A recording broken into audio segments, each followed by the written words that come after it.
Hello dear students, once again welcome to my lecture of subject Bookkeeping and Accountancy, chapter number 8, Issue of Share. Students, in our today's video, we are going to study one of the important concept of the chapter, that is forfeiture of share. First of all, we will study meaning of forfeiture of share. If the shareholder fails to pay allotment or call money or both, company send reminder to the shareholder to make the payment of calls in arrears. इसका मतलब ये होता है कि अगर कोई भी share holder company ने डिमांड किया हुआ या कंपनी ने मांगा हुआ कॉल मनी या फिर अलॉटमेंट मनी टाइम पे नहीं करता है, ओके, तो कंपनी उसे उस कॉल की पेमेंट करने के लिए, मतलब जो भी कंपनी का अलॉटमेंट मनी या कॉल का मनी शेयर होल्डर से रिसीव होना बाकी है, उसके लिए कंपनी क्या करेगी, उसे रिमाइंडर भेजेगी. रिमाइंडर मतलब उसे नोटिस सेंड करेगी, ओके, कि तुझे कंपनी के अलॉटमेंट मनी का या कॉल मनी का क्या करना है, पेमेंट करना है, ऐसा कंपनी उसे रिमाइंड करेगी. Okay, if share holder does not respond to the reminders and fails to pay money, then directors can forfeit his share as per the provision of articles of association of a company. Now if shareholder fails to make the payment of call money or allotment money after sending the reminders of the company, then director of the company will forfeit the shares of the shareholder. Reminder भेजने के बावजूद भी अगर कोई share holder company के call money को या company का जो अलॉटमेंट मनी उससे लेना बाकी है, वसूल करना बाकी है, वो अगर पे नहीं कर रहा है, शेयर होल्डर उसकी पेमेंट नहीं कर रहा है, तो कंपनी के डायरेक्टर क्या कर सकते हैं कि शेयर होल्डर के शेयर फॉरफिट कर सकते हैं, मतलब वो शेयर कंपनी क्या कर सकती है, जब्त कर सकती है. Okay, so in simple language और in simple term, forfeiture of share means termination of membership of a shareholder or cancellation of membership of a shareholder due to non payment of call money. मतलब अगर किसी भी share holder ने company के call money को paid नहीं किया, तो कंपनी के डायरेक्टर शेयर होल्डर के शेयर क्या करते हैं, फॉरफिट करते हैं, जब्त करते हैं, और उसकी कंपनी की जो मेंबरशिप होती है एज अ शेयर होल्डर, वो क्या हो जाएगी, कैंसल हो जाएगी, टर्मिनेट हो जाएगी. This is called forfeiture of share. Now when the shares are forfeited, share holder के शेयर जब कंपनी क्या करती है, फॉरफिट करती है due to non payment of call money, तो उसका इफेक्ट क्या हो जाएगा, he will not be remain the member और share holder of the company. अब वो कंपनी का शेयर होल्डर नहीं रहेगा. और ओके, एंड उसने पहले जो भी कंपनी को एप्लीकेशन मनी पे किया होगा, ओके, या शेयर का पैसा दिया होगा, वो कंपनी उसे रिफंड नहीं करेगी. Okay, now for example, due to non payment of second call money, एक एग्जांपल दे रहा हूं कि शेयर होल्डर ने सेकेंड कॉल मनी का पैसा कंपनी को नहीं पे किया है. Okay, so company has decided to forfeit his share. Company ने उसके शेयर को क्या कर दिया है, फॉरफिट करने का डिसाइड कर दिया है. Okay, so second call money पे करने से पहले शेयर होल्डर ने जो भी एप्लीकेशन मनी पे किया होगा, अलॉटमेंट मनी पे किया होगा शेयर के ऊपर, या फर्स्ट कॉल मनी पे किया होगा, वो कंपनी क्या करेगी, अपने पास रखेगी, मतलब वो उसे रिफंड नहीं करेगी. Okay, so before forfeiture of share या after forfeiture of share, whatever amount paid by the shareholder to the company will not be refunded. Okay, so इस तरह से forfeiture of share की क्या होती है, प्रोसीजर होती है. When shares are forfeited, share capital account is debited with the amount called up to the date of forfeiture in respect of share forfeited, and credit will be given. Now we will read first 3 lines. पहले 3 line के ऊपर concentrate करते हैं कि when shares are forfeited, share capital account is debited. मतलब जब भी company share holder के शेयर को फॉरफिट करती है, फॉरफिट करना मतलब जब्त करना, तब कंपनी क्या करेगी, शेयर कैपिटल अकाउंट को डेबिट करेगी। Okay, so while passing the journal entry of forfeiture of share we have to debit share capital account. आप जब शेयर फॉरफीचर की एंट्री पास करोगे, ओके, तो शेयर कैपिटल अकाउंट को आपको क्या करना है, डेबिट करना है। Okay, so when shares are forfeited, share capital account is debited with the amount called up to the date of forfeiture in respect of share forfeited. मतलब जितने शेयर्स और सॉरी जिस डेट को कंपनी शेयर फॉरफिट कर रही है, okay, उस date तक जो अमाउंट कंपनी ने शेयर कैपिटल अकाउंट को ट्रांसफर किया है, ओके, वो पैसा हमें क्या करना है, शेयर कैपिटल का पैसा हमें डेबिट करना है। Okay, let we will take one example. Okay, ये एग्जांपल से ही आपको ये पता चलेगा कि शेयर कैपिटल अकाउंट को हमें एक्चुअली क्या डेबिट करना है। Okay, now mister x has purchase 200 shares of ABC Company Limited of ₹10 each। Okay, x नाम का एक बंदा है, उसने XYZ कंपनी लिमिटेड के 200 शेयर परचेज किए हैं जिसकी प्राइस है ₹10। Okay, which is payable as ₹2 on application, ₹2 on allotment, ₹3 on first call and ₹3 on second call। Okay, अब उस शेयर की प्राइस उसे कैसे पे करनी थी, at the time of application he has to pay 2 rupees, allotment 2 rupees, at the time of first call he has to pay 3 rupees and at the time of second call he need to pay 3 rupees। Okay, सो इस तरह से उसे share की face value क्या करनी थी, mister x को पे करनी थी। ओके, ये समझ में आया आपको।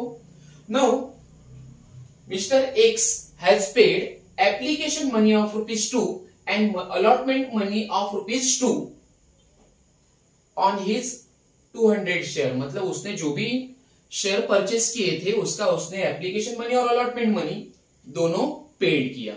Okay, but he was unable to pay first call money of ₹3। वो कंपनी को फर्स्ट कॉल मनी जो भी कंपनी ने मांगा था शेयर के ऊपर वो पेड नहीं कर पाया। Okay, and that's why company has decided to forfeit his 200 share। Okay, और उसके लिए कंपनी ने क्या किया, उसने जो फर्स्ट कॉल मनी पे नहीं किया है उसके कारण कंपनी उसके 200 शेयर क्या कर रही है, फॉरफिट कर रही है। Okay, so what I have told you और what I have explain you कि when shares of the share holders are forfeited, जब शेयर होल्डर के शेयर फॉरफिट होते तो at that time we have to debit share forfeited account. आपको क्या करना होगा, शेयर कैपिटल अकाउंट को डेबिट करना होगा। We have to when shares are forfeited share capital account is to be debited. सो हम यहाँ पे क्या करेंगे, शेयर कैपिटल अकाउंट को डेबिट करेंगे। Now how much amount will be debited to share capital account. आप शेयर कैपिटल अकाउंट को कितना पैसा डेबिट करोगे, ये इंपॉर्टेंट क्वेश्चन है। Okay, now see he was unable to pay first call money। X ने फर्स्ट कॉल मनी का पैसा पे नहीं किया है। Okay, it means already he has paid application money and allotment money on the share. Okay, so आप share capital के ऊपर कितना पैसा ट्रांसफर करोगे। Now whatever amount company has already transfer to share capital account will be debited to share. ने share capital account को transfer किया होगा, आपको पता है एप्लीकेशन मनी रिसीव होने के बाद उसे हम कहां ट्रांसफर करते हैं, शेयर कैपिटल अकाउंट को ट्रांसफर करते हैं। वैसे अलॉटमेंट मनी भी कंपनी कहां ट्रांसफर करेगी, शेयर कैपिटल अकाउंट को ट्रांसफर करेगी। फर्स्ट कॉल मनी कंपनी ने क्या किया था, शेयर कैपिटल अकाउंट को ट्रांसफर किया था। Okay, first call money due करने की जर्नल एंट्री क्या होती है, what is the journal entry for first call money due, share first call account debit to share capital account. It means add होगा और उसके बाद शेयर होल्डर ने उसकी पेमेंट नहीं की है।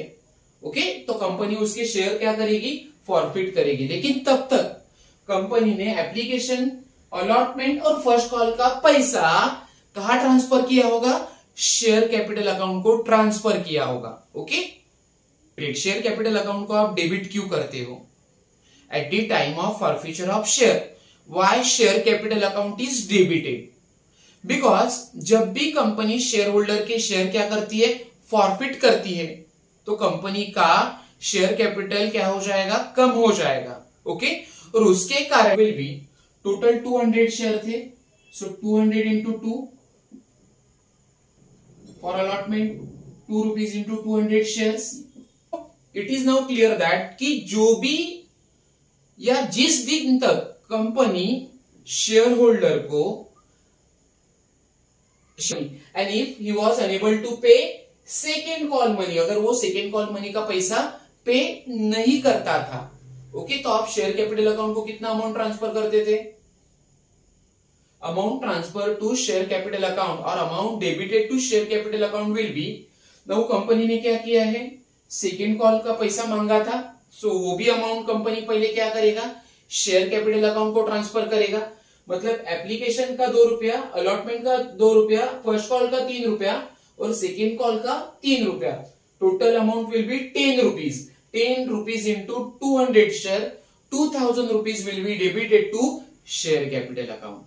Okay, so at the time of forfeiture of share, share capital account will be debited. आपको शेयर कैपिटल अकाउंट को क्या करना है, डेबिट करना है। Okay, now the credit will be given to, अब आप क्रेडिट क्या करोगे, क्रेडिट किससे करोगे, शेयर कैपिटल अकाउंट को आप डेबिट कर रहे हो फॉरफीचर ऑफ शेयर के समय। ओके, सो क्रेडिट किससे करना है, देखो, share forfeited account with the amount already received.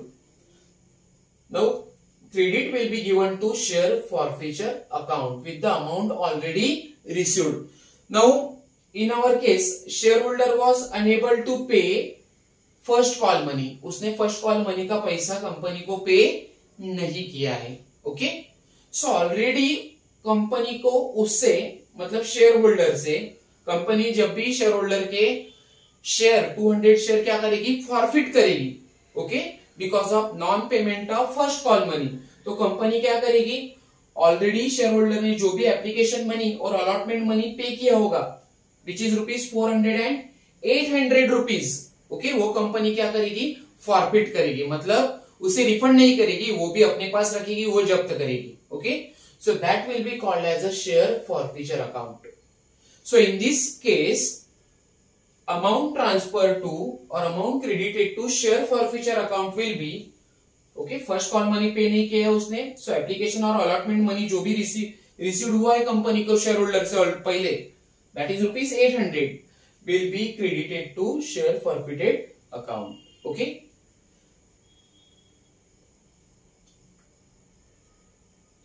respective unpaid calls in account or calls in arrears account in respect to such share. Now आप क्या करोगे, calls in arrears को भी आपको क्या करना है, क्रेडिट करना है।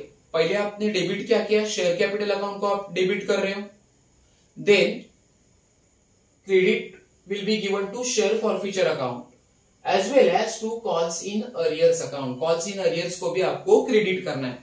Now calls in arrears means क्या है, now in this case share holder was unable to make the payment of first call money, share holder first call money का पैसा पे नहीं कर पाया है। Okay, so calls in arrears कितना होगा, फर्स्ट कॉल मनी उसका आना कितना बाकी था, 3 रुपया आना बाकी था। Okay, so that will be called as a calls in arrear. Call in arrears means amount which is not paid by the share holder to the company, मतलब कंपनी ने जो पैसा शेयर होल्डर के पास मांगा था, वो पैसा अगर शेयर होल्डर कंपनी को पेड नहीं कर रहा है, so it will be called as a calls in arrear. So in this case calls in arrears will be 200 share into 3 rupees, 600 rupees. Okay, so we will show the effect in our journal entry of forfeiture of share as per this example. ये जो हमारा example है उसका effect हम हमारे journal entry में show करेंगे।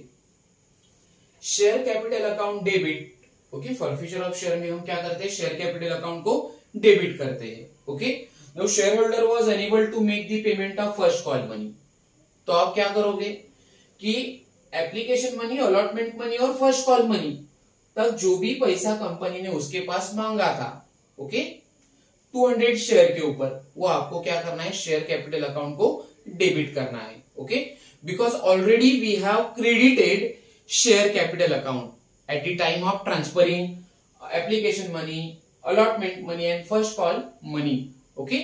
सो पहले ही हमने क्या किया था, शेयर कैपिटल अकाउंट को ये अमाउंट क्या किया है, क्रेडिट किया है। अब कंपनी ये शेयर क्या करेगी, फॉरफिट करेगी, मतलब आपको शेयर कैपिटल अकाउंट को डेबिट करना होगा क्योंकि उतने शेयर कैपिटल कंपनी का कम हो जाएगा।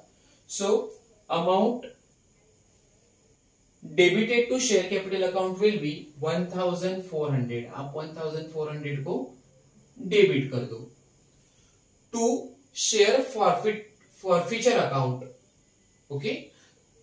क्रेडिट आप किसे देते हो, शेयर फॉरफिचर अकाउंट को क्रेडिट करोगे। तो शेयर फॉरफिचर अकाउंट का मतलब क्या है कि ऑलरेडी शेयर होल्डर ने जो पैसा कंपनी को पेड किया है, ओके, वो पैसा कंपनी अपने पास ही रखेगा, that is called share forfeiture account.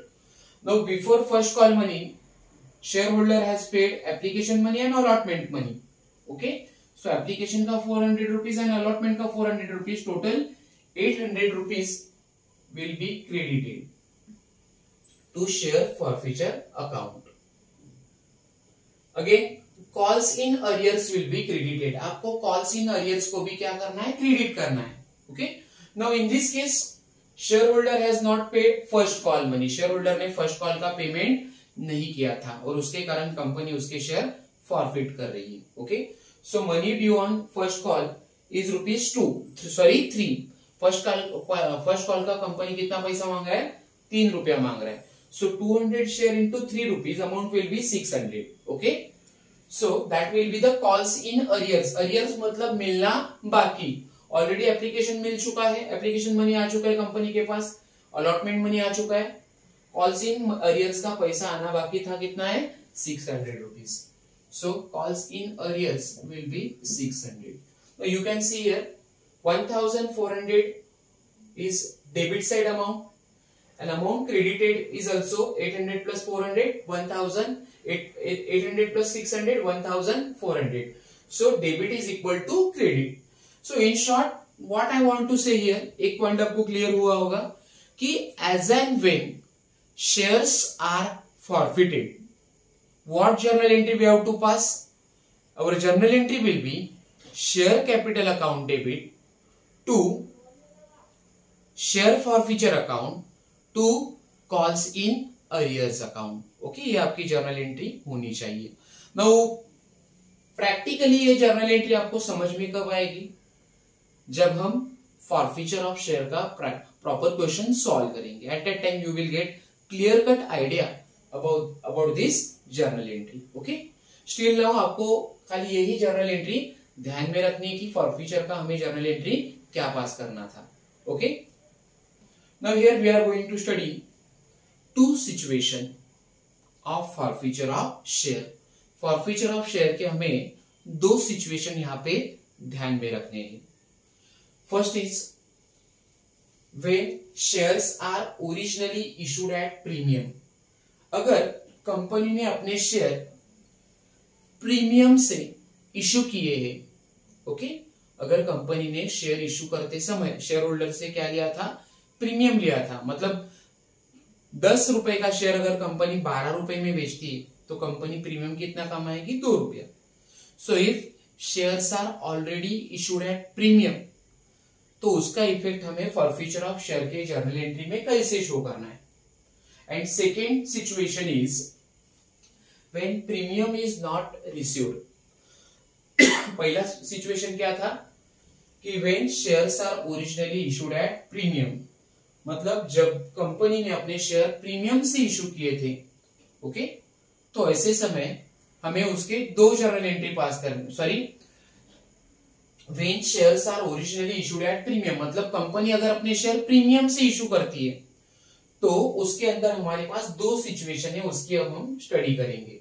देखो, where the forfeited shares are originally billed issued at premium and premium on forfeited share has already been received, then share premium account will not be debited, because once the premium is received, law does not allow to refund or cancel the premium.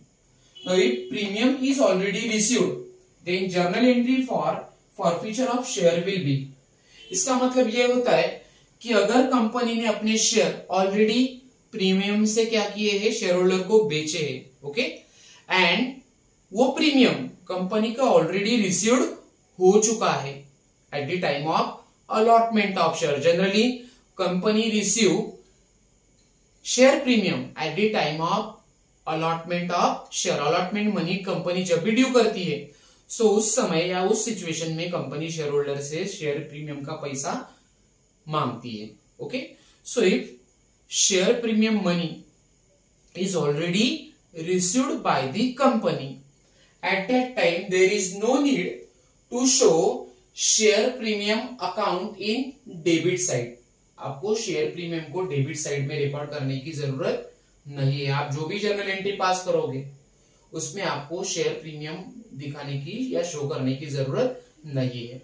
Because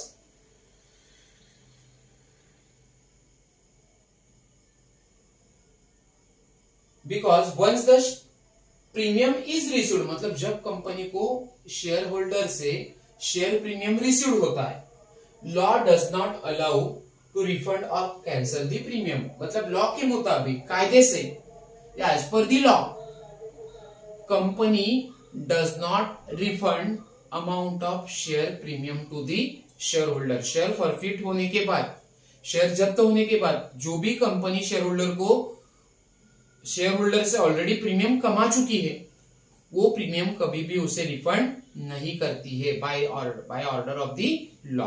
okay, and that's why if share premium is already received by the company at the time of forfeiture of share, okay, there is no need to show share premium account in this journal entry. So again, your journal entry will be same of forfeiture of share. Okay, so if premium is already received, then journal entry for forfeiture of share will be, वही journal entry same होंगी, share capital account debit to share forfeiture account to calls in arrears account. इसका मतलब आपको यही एक चीज ध्यान में रखनी है, फिर से मैं रिपीट कर रहा हूं, कि if company has issued share at premium, okay, and if that premium is already received by the company, company ने जो शेयर इश्यू किए थे, प्रीमियम से इश्यू किए थे, उसका प्रीमियम ऑलरेडी कंपनी को मिल चुका है. ओके, और वही शेयर कंपनी बाद में क्या कर रही है, फर्स्ट कॉल के समय या फर्स्ट कॉल मनी ना मिलने के कारण फॉरफिट कर रही है, शेयर फॉरफिट कर रही है.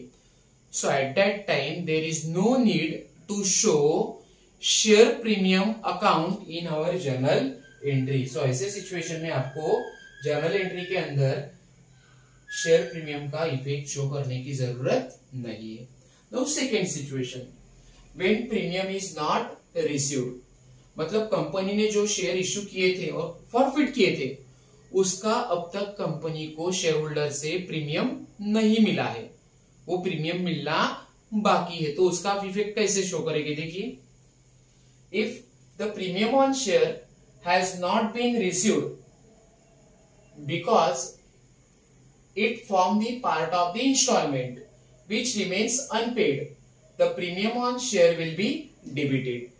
now कंपनी ने जो शेयर इश्यू किए थे उसके ऊपर अगर कंपनी ने शेयर प्रीमियम मांगा था, ओके, और वो शेयर प्रीमियम शेयर होल्डर पे नहीं कर सका या पे नहीं कर पाया, ओके, और कंपनी ने बाद में उस शेयर को क्या कर दिया, फॉरफिट कर दिया. तो in that case, in that situation, you have to debit share premium account in your journal entry of forfeiture of share. मतलब जो भी आप फॉरफीचर ऑफ शेयर का जर्नल एंट्री पास करोगे उसमें आपको शेयर प्रीमियम अकाउंट को डेबिट करना होगा. Okay, so our journal entry will be, journal entry same रहेगी फॉरफीचर ऑफ शेयर की, but share holder has not paid share premium on forfeited share. So आपको क्या करना होगा, शेयर प्रीमियम उसने पेड नहीं किया तो उसे डेबिट कर दो. So our journal entry will be share capital account debit to share premium account debit, share premium account को आप डेबिट कर रहे हो, to share forfeiture account to calls in arrears account. So दोनों केसेस में आपको यही एक सिचुएशन समझ में आनी चाहिए, या दोनों सिचुएशन में आपको एक ही चीज समझ में आनी चाहिए कि share premium is already received on forfeited share, जो भी कंपनी ने शेयर फॉरफिट किए हैं उसके ऊपर का share premium money share holder ने अगर ऑलरेडी पे किया होगा तो आपको जर्नल एंट्री में शेयर प्रीमियम शो करने की जरूरत नहीं है, या शेयर प्रीमियम को डेबिट करने की जरूरत नहीं है. It means your journal entry will be share capital account debit to share forfeiture account to calls in arrears account. Now in second case, if share premium is not received, company ने जो share forfeit किए थे, जब्त किए थे, उसके ऊपर अगर शेयर होल्डर ने शेयर प्रीमियम ऑलरेडी पेड नहीं किया होगा तो आपको उसका इफेक्ट आपकी फॉरफीचर ऑफ शेयर की जर्नल एंट्री में शो करना होगा. Okay, so your journal entry will become share premium आना बाकी है या उसने पे नहीं किया है तो वो डेबिट कर दो. Okay, share premium generally company के लिए प्रॉफिट होता है. So as and when share premium money is due with allotment money, तो आप शेयर प्रीमियम को क्रेडिट करते हो, लेकिन अगर शेयर होल्डर से वो नहीं आया, नहीं रिसीव्ड हुआ, तो कंपनी उसे डेबिट करेगी. So journal entry for forfeiture of share when share premium is not received by the company will be share capital account debit to share premium account debit to share forfeiture account to calls in arrears account. So this is so student, this is how we have studied concept of forfeiture of share and journal entries related to forfeiture of share situation.